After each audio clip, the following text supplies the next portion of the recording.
بسم اللہ الرحمن الرحیم۔ السلام علیکم اسٹوڈنٹس، کیسے ہیں آپ سب؟ امید کرتی ہوں کہ آپ سب بخیر و عافیت ہوں گے، خوش و خرم ہوں گے۔ میری اللہ تعالیٰ سے دعا ہے کہ اللہ تعالیٰ ہمیشہ آپ کو اپنے عز و امان میں رکھے۔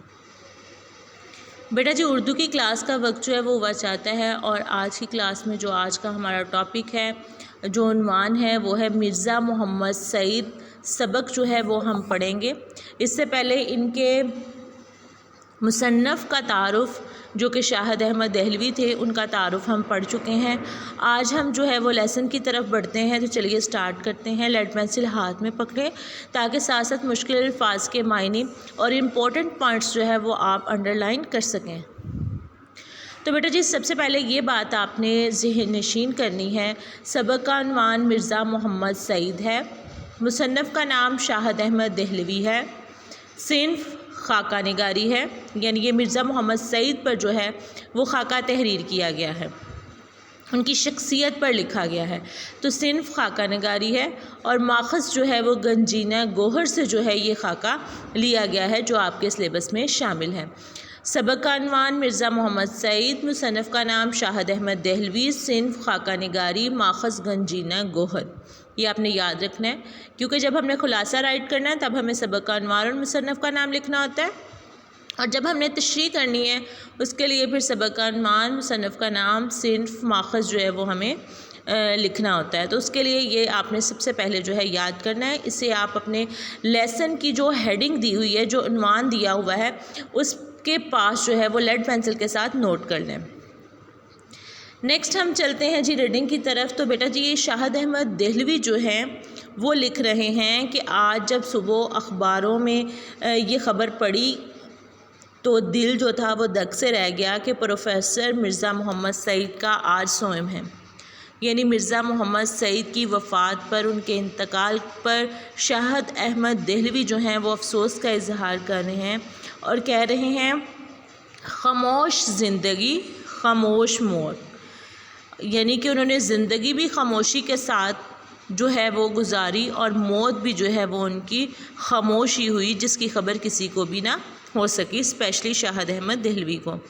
تو مرزا صاحب کی علالت یعنی بیماری، مزاج یا مرض الموت کی اطلاع اس سے پہلے کہیں سے بھی جو تھی وہ انہیں نہیں ملی، حد یہ کہ پرسوں وہ رحلت فرما گئے، یعنی وفات پا گئے، اور ان کے سینکڑوں دوستوں اور قدردانوں کو اس سانحہ ارتحال کی خبر تک نہ ہوئی، یعنی اس واقعے کی صورتحال کی جو ہے وہ خبر تک بھی نہ ہو سکی۔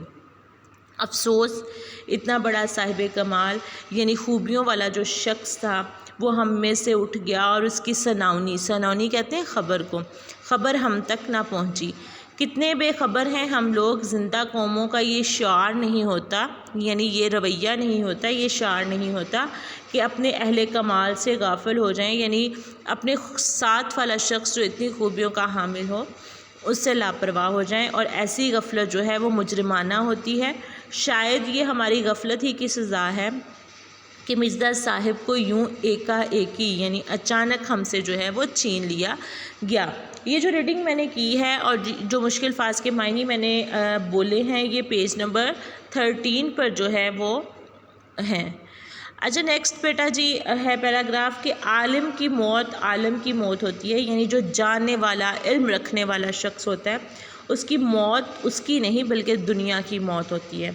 اور ابھی ہم کو اس بات کا اندازہ نہیں ہو سکتا کہ مرزا صاحب کے رخصت ہو جانے سے ہمارا کتنا بڑا نقصان ہو گیا ہے۔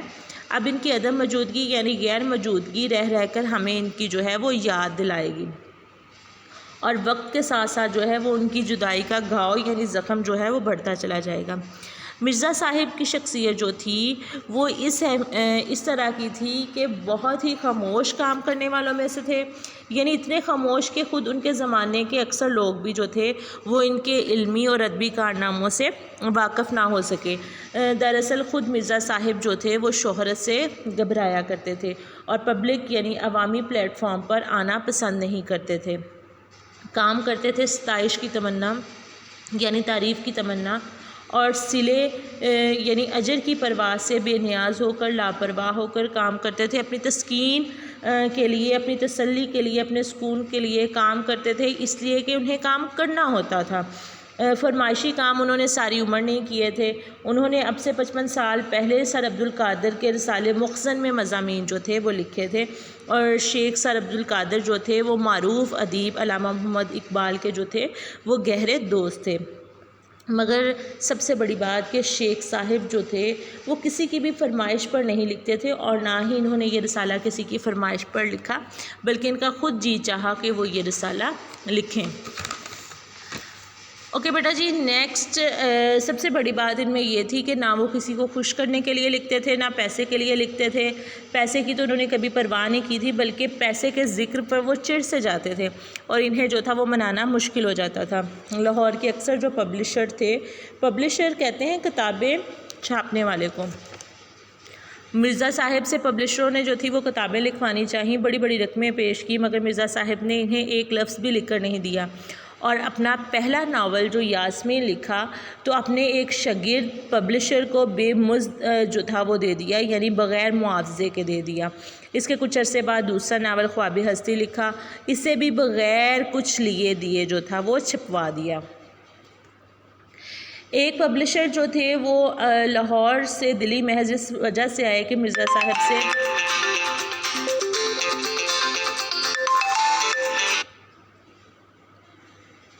صاحب سے جو ہے وہ ناول لکھوا سکیں، لیکن انہوں نے سمجھایا کہ مرزا صاحب نہیں لکھیں گے. یعنی شاہد احمد دہلوی کا کہنا ہے کہ میں نے سمجھایا کہ جو ہے مرزا صاحب وہ نہیں لکھیں گے، مگر وہ بڑے بڑے مصنفوں کو جو تھے وہ خرید چکے تھے، نہ مانے.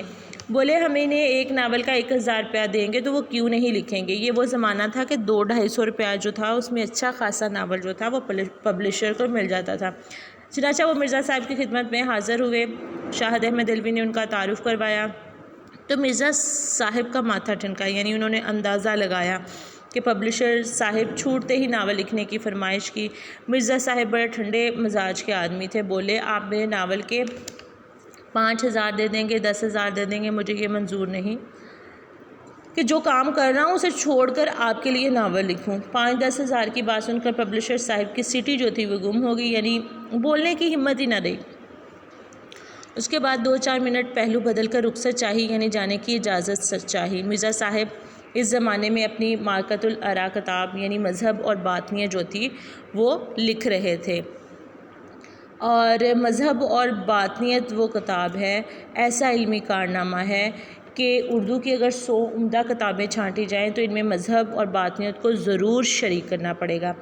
اچھا، مرزا صاحب دلی کے شرفا کے ایک متمول خاندان یعنی مالدار خاندان کے جو تھے وہ چشم و چراغ تھے. اور اس جو مرزا صاحب طرح بیرم خان سے آگے بڑھ کر جو ایک راستہ تھا وہ سیدھے ہاتھ کو مڑ جاتا ہے. اسی کے نکر پر جو تھا مرزا صاحب کا آبائی مکان تھا. اس علاقے میں جو تھا وہ سر سید احمد خان کا قدیم مکان بھی تھا. سر سید سے بھی مرزا صاحب کی عزیز داری تھی اور منشی ذکاء اللہ سے بھی ان کی قرابت داری تھی. 50-60 سال پہلے دلی کے مسلمان شرفا میں انگریزی تعلیم کو اچھی نظروں سے نہیں دیکھا جاتا تھا، مگر سر سید نے مسلمانوں کے اس غلط نظریے کی بہت حد تک جو تھی وہ اصلاح کر دی تھی. اسی زمانے میں دلی کے 2 نوجوانوں نے اعلیٰ تعلیم حاصل کر کے جو تھے وہ علمی حلقوں میں نمود حاصل کی تھی. ایک پروفیسر مشتاق احمد زاہدی تھے اور دوسرے پروفیسر مرزا محمد سعید، جو لیسن ہم پڑھ رہے ہیں.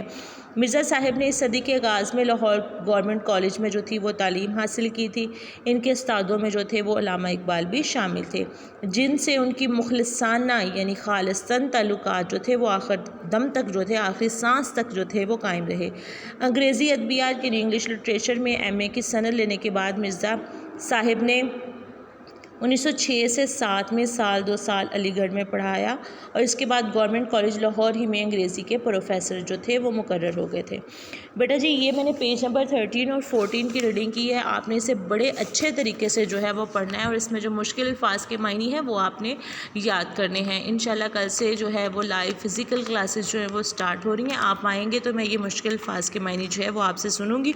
اس کے بعد نیکسٹ جو پیجز اس لیسن کے انشاءاللہ اس کی جو ہے وہ ہم پڑھائی کریں گے.